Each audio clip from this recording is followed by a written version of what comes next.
Well, hi, folks. Welcome back. Sorry, I'm at fault there. I was getting into an interesting conversation with some folks who've joined us from the States today. We're going to get right back into it. So, Sophie, we're hoping you'll be coming to the stage here. And Bert, if you can get the presentation going again. And yeah, we're going to be kind of going into the piece on the evolution where in the actual practices. So this is sort of getting into the nitty gritty a little bit about the kinds of things where challenges have been and where we are now. So, Lita, may I interject for a moment? You can hear me okay right now. Can you please provide feedback if it is okay on the screen? We haven't got anything yet. It's just coming up. Make it happen. Coming. Oh, the hide didn't work. But you can still do it, I'm sure. Not maximized yet. That's presenter's view. Change your display settings to swap. There we go. Hide your sharing. Hide the stop sharing icon at the bottom. In the middle there. There you go. Okay. So over to Sophie, and Sophie, Bert, and I are all going to be speaking to a number of these slides. Yeah. Take it away. Great. Thanks so much. There's a bit of an echo, Lita, if you don't mind muting yourself just as we're popping back and forth. Okay, perfect. Thanks. I know we had already had some great conversations in our little table group too, so I'm very excited for future table discussions and networking as well. But hi, good morning, everyone. Thanks so much for having me here today. My name is Sophie Warren. I'm an operations engineer with Stormwater Operational Performance here with the City of Calgary. I also sit in a bit of a unique position in that I look after the operation and maintenance of our LIDs as well as the rehabilitation of some of our older systems. And I get really emotionally connected to these systems. I get to watch them all day long. I think of them as all these nice little eggs in a basket that I get to care for. So yeah, I've had a great opportunity to see how things change over time and have learned a lot of things from that. So I think the first thing that I want to mention here is that we all know this, LIDs are a system of components. Some of them work well and some of them don't. But I think that's a really good opportunity because since they're a sum of separate parts, we can kind of always swap out and continue to develop the elements that are performing in the way that we'd like. And we often see benefits from the components that do work well, even if the whole system isn't working fully perfectly. So this is an example of an older soil cell installation, and I'll speak a bit more on soil cells later. But I wanted to touch on this here to demonstrate how benefits are realized even if we don't get things perfect on the first try. So the inlet and water conveyance design here is deficient. It's essentially a curb cut to bare soil over a tree root ball. So when water enters the inlet, it has a pretty small surface area to percolate into the soil below, and all of the sediment that's carried in that water quickly collects over that area and does clog it. If we wanted it to be performing perfectly, we'd have to be completing sediment removal here incredibly frequently. And even then, the functionality might be, or the benefits that we'd get from a stormwater perspective might be pretty minor. That said, if you look at the photo of the tree here, the implementation of soil cells is undeniably a benefit for tree health. So I wouldn't look to rehabilitate this system. We've got a great mature tree here that has developed, and it's providing all of these ecosystem services and great canopy. So I will take that as a win and as a benefit to the city. And we can then learn from this system and use the lessons learned here and implement them moving forward. So I'll go to the next slide, please. So speaking on lessons learned, LID has undergone some intense evolution since it started to be implemented in Calgary, and it will likely continue to evolve based on all the things that we've observed recently, as well as all of the things that we've heard through these interviews. But outside of the technical design elements, which I will touch on in a second. We have also needed to evolve organizational alignment and our organizational maturity when it comes to LIDs. And I'm sure there will be a lot of questions about that and discussions about that when we go to our table groups. So the first thing I want to talk about is the image on the right here. This shows a pretty perfect example of misalignment on LID expectations and knowledge between business units at the city. Right now, we deliver LID through all sorts of projects and through all sorts of groups. Sometimes they're implemented to offset an increased impervious area and public space delivery work. Sometimes they get down between project managers and designers as a way to avoid relocating an existing catch basin from the original curb line when traffic calming measures are implemented. Either way, what we end up getting left with from an operations perspective is a bunch of these pseudo LID assets that aren't necessarily designed to our standards. They often do perform poorly and then trigger a lot of 311 calls from the public, which end up on my desk to deal with, which honestly, I'm not upset about. It's always an opportunity for education. And the other reason that I'm not 100% upset about this is because it means that now we do have a ton of space through these projects that's earmarked that could be upgraded to fully functional LID in the future. But it certainly would be easier and will be easier as we develop our organizational maturity through developing standard designs and or design tools and standard details that can be provided to all of the business units and consultants who are delivering this type of work. And then the photo on the left here highlights sort of a different challenge, which is the adjustment of our existing protocols and procedures to meet the needs of our LIDs. It's a little bit hard to see in this picture, but this is a rain garden system, which was recently implemented in a park. And we have this brilliantly installed silt fence in the background of the photo.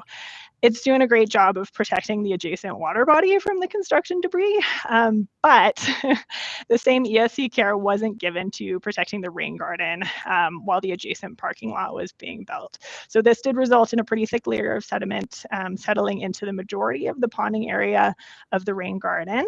And this is kind of an inherent issue for typical ESC or eco plan preparation here at the city. Our reviewers are very used to looking for certain things like, is the storm sewer protected and are our receiving water bodies protected?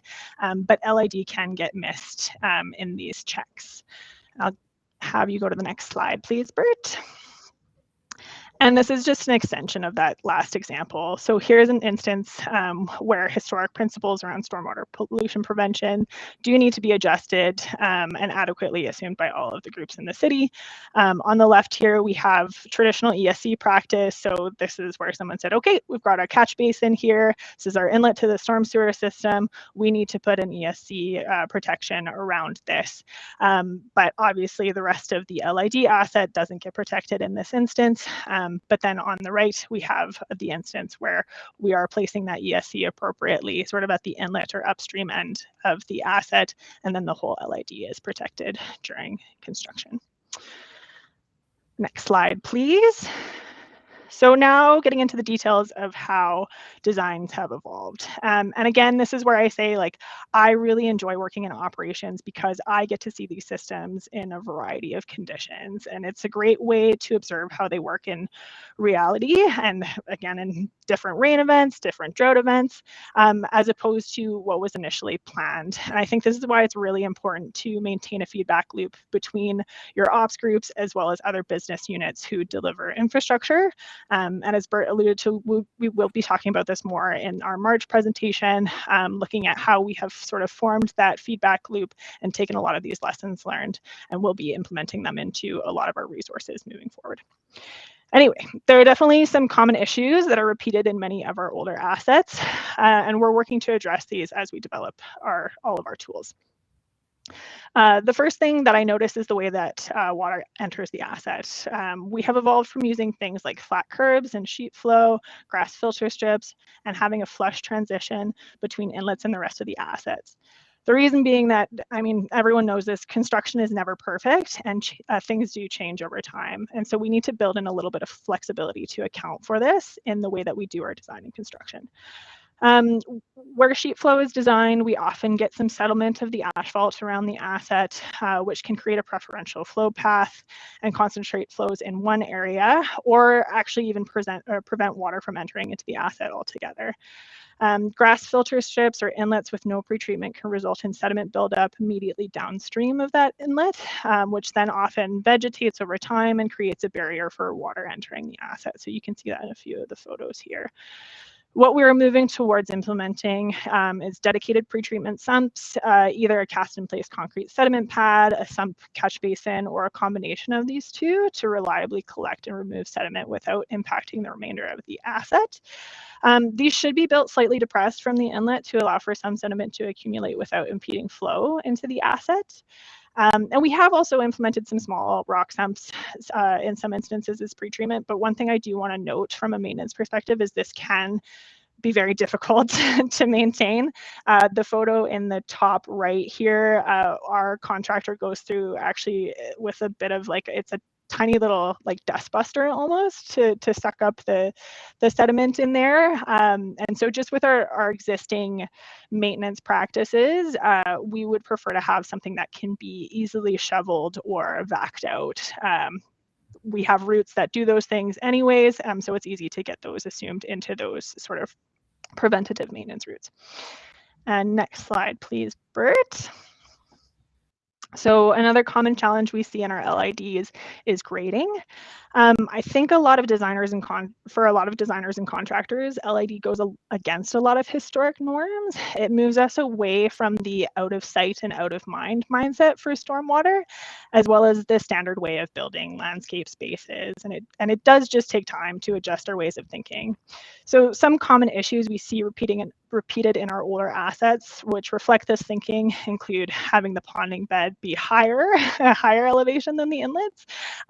We have a lot of assets in Calgary where water is expected to flow uphill, and I don't know if you guys know this, but that water typically doesn't like to flow uphill. We also have positioning of the inlets directly next to the outlets or channelizing flows from the inlet to the outlet. Again, that concept of let's move water out of sight, out of mind as quickly as possible. And we do actually have some instances where the outlets sit higher, or I guess only slightly below at or higher than the boundary grades of the asset. So that outlet's not going to be able to reliably drain that asset in the instance of high flows.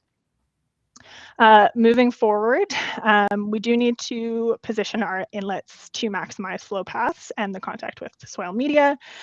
We want to make sure that we are interfacing well between our civil and landscape drawings to ensure that things like mulch depth, the soil volume that will be added through container plants, and any sod that's going to be added is accounted for in the finished grades of your asset.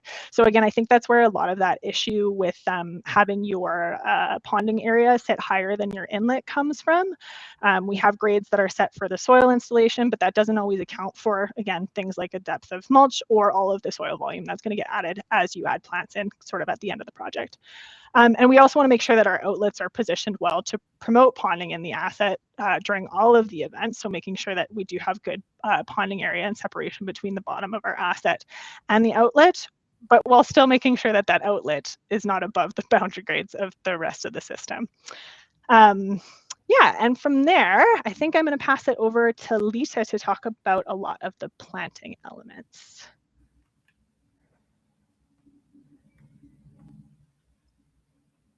Yeah, so as far as sizing, our first implementation in a community in Calgary, now I forget when exactly that was, but it was in the early 2010 sort of era.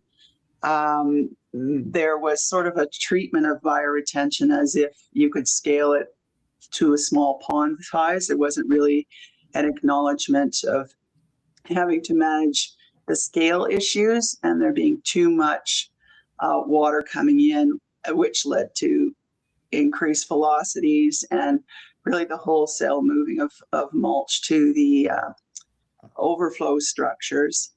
And also there was an issue with planting density, that this reliance on mulch-based landscapes doesn't play out very well in these systems.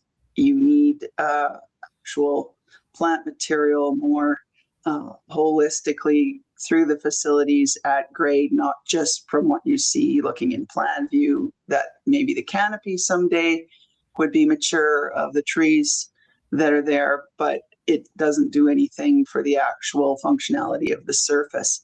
Also a budget issue, it's like kind of accustomed to not speccing full ground cover, just kind of going with mulch, and that sort of being problematic from getting the evapotranspiration rates up at the outset. But we do have that gravel chimney solution to sort of help us, and that's for when we have the under drains. Next slide.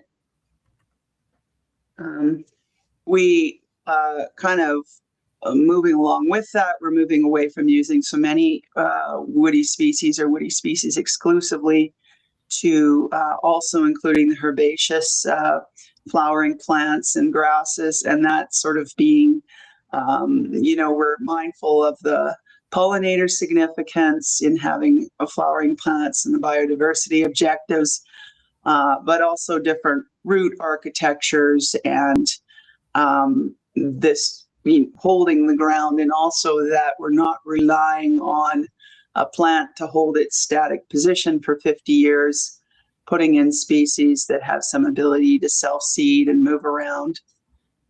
And next slide. Which goes along with this idea of moving away from these mulch-based landscapes. So even more recently, the diligence of the operations folks to be coming out and remulching every year. We do see, that's effective for weeds, but doesn't really go well with water. We certainly can have the idea of mulch initially, where we're kind of getting to a place of, because our soil has so many weed seeds in it, particularly on the prairies, that seed bank is just, the soil supply that we're getting is just full of weed seeds. So we kind of can't get away from that initial mulching, but we're hoping now to take more of a ground cover approach and have it be that can reduce the amount of ongoing maintenance related to mulch-based landscapes, which goes along with the new perennialist movement, moving towards more of a matrix planting approach, the incorporation of native plants. And so this is a rain garden on the right-hand side that has fireweed, native white geranium, carex species. It's got Joe Pye, it's got wild strawberry. That's just what's in the picture. There's a lot more. So that's sort of the way we're moving, and we're just about, Sophie's just about to do a project where we're looking at using ground covers in the rehab of a number of facilities where previously they were mostly planted with woody species, and we're so in bioretention about to take that leap into kind of trying this out more directly in bioretention. Next slide. And so that speaks to this. Also, another issue that wasn't sort of being paid attention to, particularly things like they're really popular with landscape architects, and rightly so. The purple coneflower, the Echinacea purpurea, and the Rudbeckia hirta, oh, help me. Somebody put it in the chat. The yellow flowered one, black-eyed Susan, really popular, and had those here as well. So the gaps you're seeing were not designed in. This was actually designed with continuous coverage, which persisted for the first 3 to 5 years. And then some of these are really short-lived species in our climate. Sometimes Echinacea will persist, but it's hit and miss. Also suspicious that the salt tolerance really isn't actually there for the kind of loadings we see, particularly where plazas are coming in and they're salting, like for pedestrian safety, really significantly.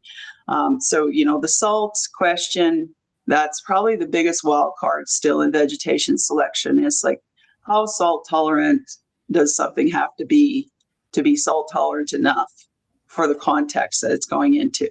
So one of the things too we've realized, even with residential rain gardens or places where you think, oh, in this parking lot, they're not using salt, they're not relying on it. It doesn't matter. It's coming in on the wheels of vehicles. It's coming in on the feet of the people who are walking in and around it. And so there aren't that many contexts where we don't need at least some level of salt tolerance. Certainly a residential rain garden that's just getting your roof runoff is going to be fine. But, if you're pitching your driveway into it and your sidewalk into it at home, you're going to have the same sorts of considerations. So we've been we have certain things that we're suspicious that it's actually salt. We know that dogwood doesn't actually appreciate something. We see failure near inlets quite consistently. It's about to come off the recommended plant list. And a few other things. So making tweaks on the woodies. We also have the problem of this so-called weather whiplash. So with climate being more fluctuating in the spring and fall seasons, the use of woodies, there's so much tip kill, a little bit more emphasis on the grassland motif with the herbaceous material that isn't really affected by that the same way is going to be important. And so we are moving to the use of native species here on the right for you plant aficionados. It's baby milkweed, which does fantastic, marvelous in these basin type LID features, and we're trying to incorporate that very widely.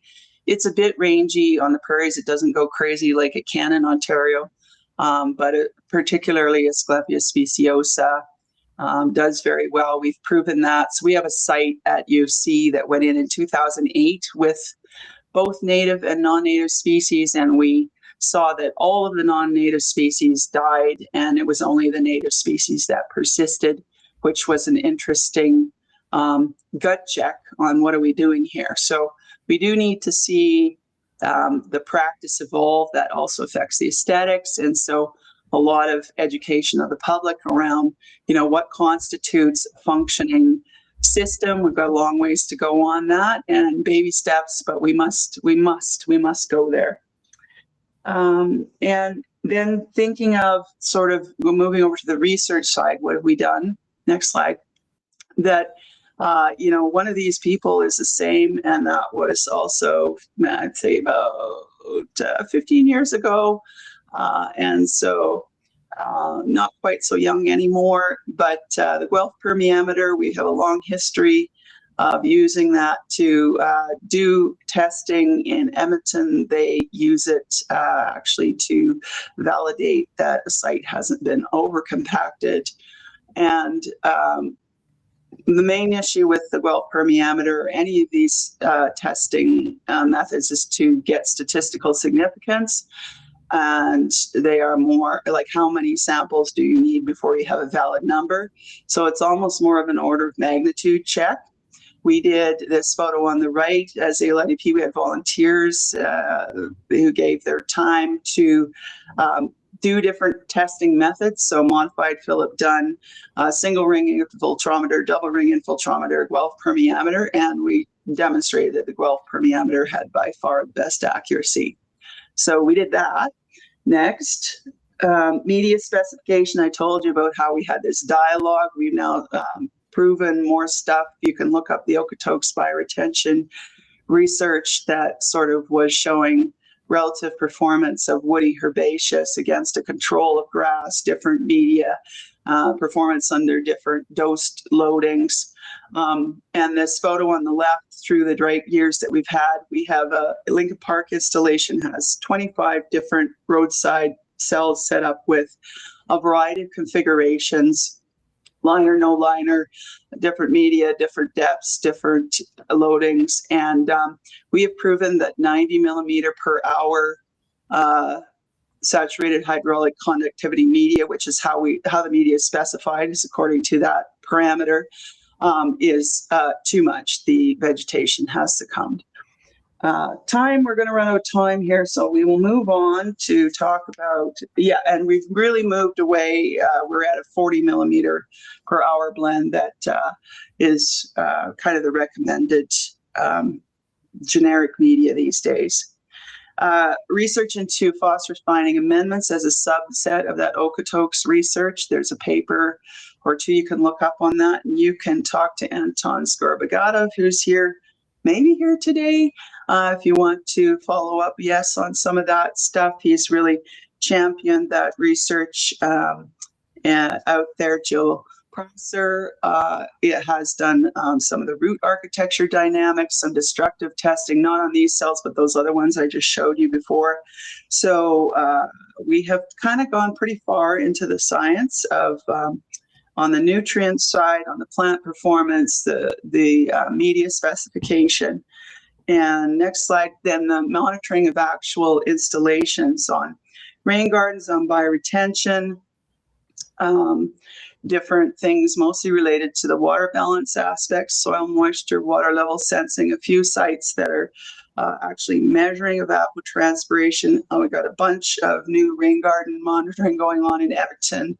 We're looking at really the question of the day has become the surface-subsurface interactions and the fate of water once it goes in. And next slide, also on naturalization, shout out to the Parks and Roads folks in Calgary who've done quite a bit of work on how can the retrofit of naturalization work in our roadside situation. And then we also we had the situation at the water center here where we have mown turf and naturalized prairie side by side, both over 300 millimeters of topsoil, monitored at two different depths for soil moisture, and we were sort of able to show the superiority of the naturalized landscape. We want to come back and look at a more controlled version of that, but certainly naturalization fits in the LID toolbox, and we hope to see more of that type of landscape getting credit for stormwater purposes once we get our act together on knowing better what that actual performance is. The green roofs, next slide.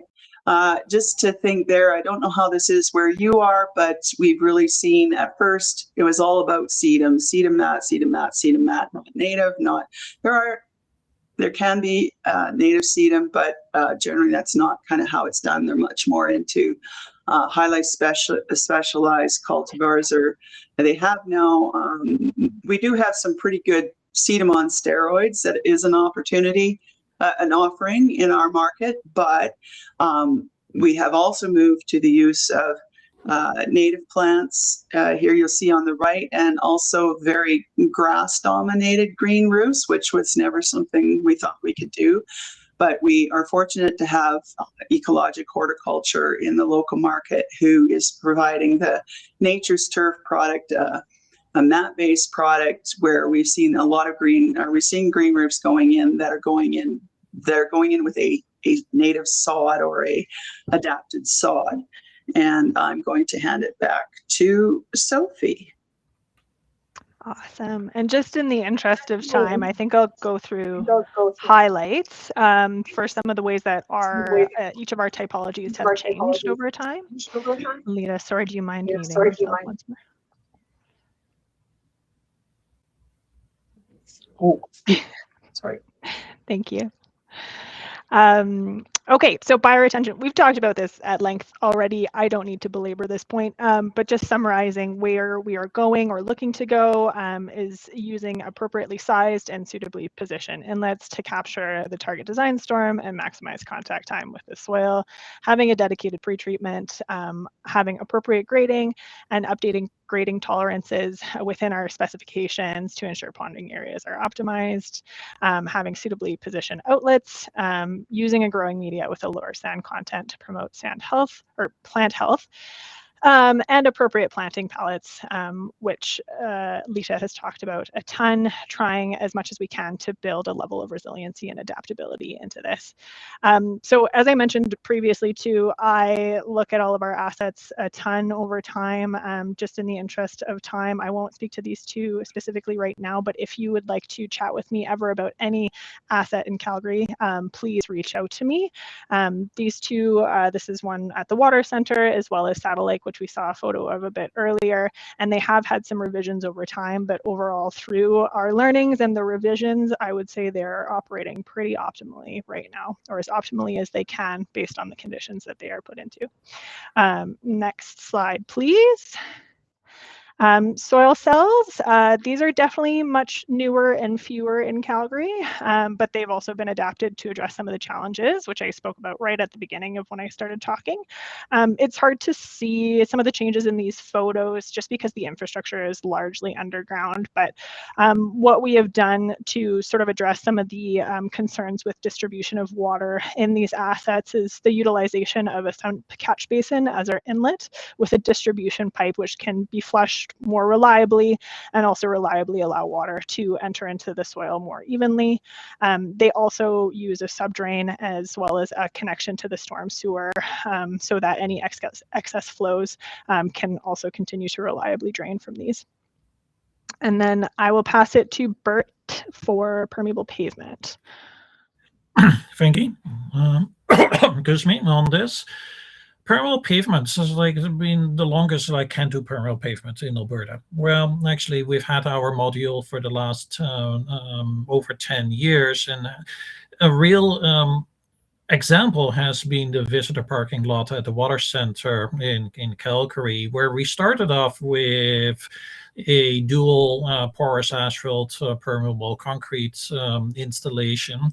They were challenging also because of we had really poor erosion and sediment control that was happening around the site when the Manchester area was under construction with the water center and such. In addition, the wrong mix was used for the concrete, so that was just setting up for failure from the start.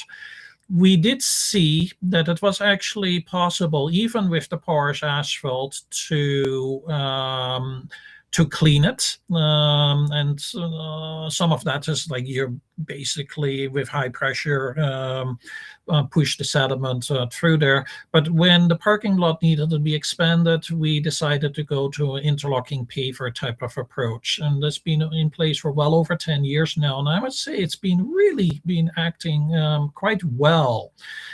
The other part, originally we had said permeable pavement only for non-right-of-way installations. We are trying right now a pilot in Marda Loop. Those of you who came along on the site tour in Calgary in July 2024 had the chance to see that under construction. And this is an open jointed type of installation that we're doing research on at the time. The other part, evolving practice, stormwater use. Now, this is a little bit funny in the sense, there's no difference actually between left and right. They're just different angles within the same installation. If you want to know more about this installation, go talk to Aline of LIS Design. I think she knows everything about this site. But the key aspect with this is that from the interaction that we've had with Alberta Health Services, we got clarification that we don't need to do supplemental treatment of stormwater collected in storm ponds, provided that that water would be irrigated during nighttime hours with appropriate signage and such. And we'll talk about that more hopefully in March. City is in the process of issuing an industry bulletin about that. But the intent of this is don't do things when they are not necessary. And there's very significant cost savings may be associated with this. So with that, Briar, I'm going to call you up to take it over in talking about our strategy. Yes, thank you, Bert. I'm just going to quickly cover how this, many of what we've chatted, things we chatted about today, from an LID perspective, fits into our overall stormwater strategy here at the City of Calgary. And then I'm going to take us through two more, quite a bit more interactive exercises to close out our webinar for today. Today, I just want to quickly run over how this fits in with our overall stormwater strategy, which you heard us mention at the beginning of this presentation. Our strategy was approved by Council in 2023, as you can see see on the slide. And engagement during the strategy and the lead up to the strategy continually led back to 4 key topic areas, which we are calling cornerstones. And these 4 challenge areas, as you can see on the screen, provide strategy and vision for us moving forward in these areas. There's evolving forces that are impacting these areas, such as climate change, customer expectations, environmental pressures. They all come into tension in these areas, and this is how we've oriented ourselves. We are primarily focusing on this webinar talking about utilizing low impact development, but there is so much more work that we are doing in many of these other areas. Let's go to the next slide, and I'm going to give you a bit of a sneak peek of what we're going to talk about in our next webinar. Yes, so specifically to Cornerstone 3, utilizing low impact development, some of the work that we have already done under this cornerstone is reflected in this webinar, which is we're reporting back on what we heard from our LID narrative. It also includes operations and management best practice guidance for bioretention assets.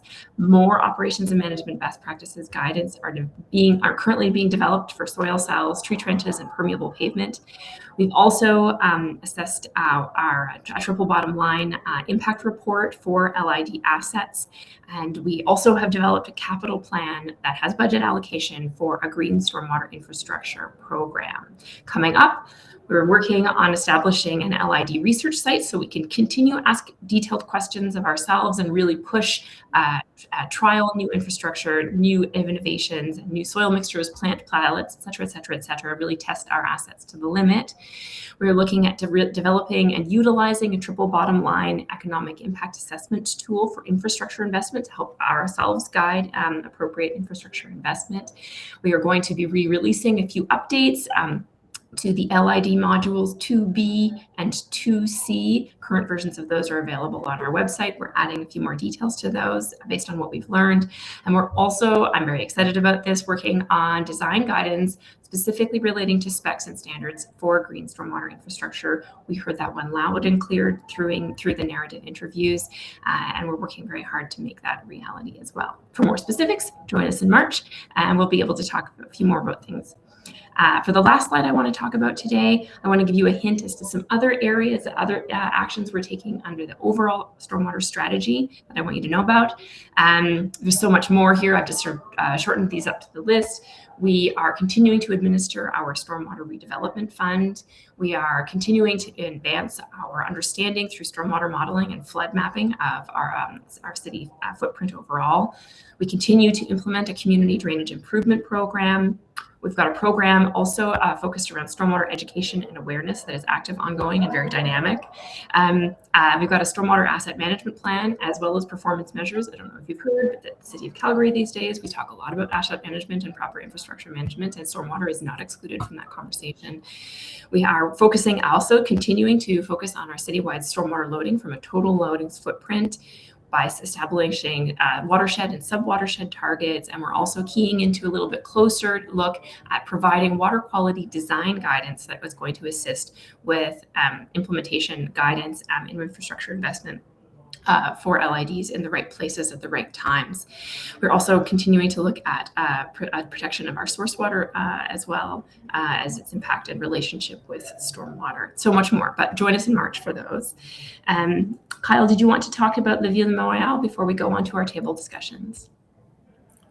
Thanks, Briar. Yeah, so why are we talking? Why am I showing you a slide from Montreal? I think in many ways, this captures the essence of what we're trying to do with LID in 2026 in Calgary. It's about creating those cool, engaging, functional spaces that really bring to life the urban landscape while addressing those volume and water quality objectives. So I just wanted to leave you with this.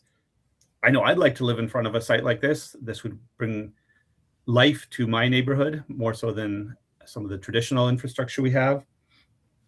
And so it becomes that question, so how do we bring designs like this to Calgary? And just before we end today, I just want to reflect on this discussion today really represents success in my mind in moving the discussion forward. The fact that we have close to 100 people here to share this knowledge, to share our learnings, to be humble and explain, here's what we've heard, here's some of our challenges, And here's our path. Let's look at our path going forward. This is success right here. So thanks. Let's get into our breakout sessions.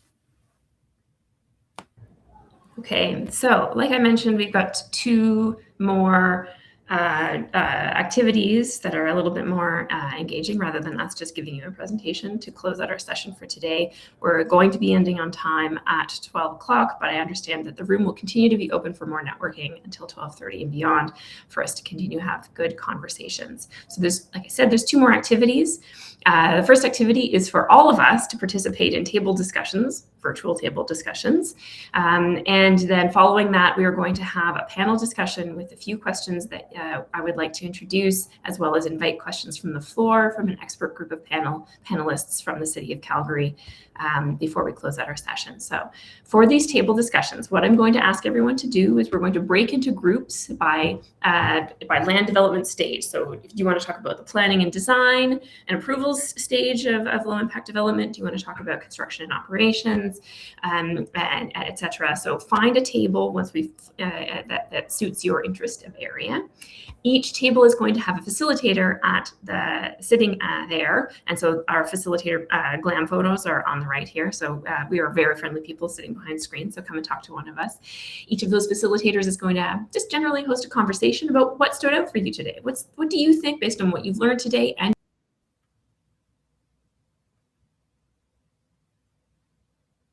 implementation of low impact development to the City of Calgary? Did we miss anything?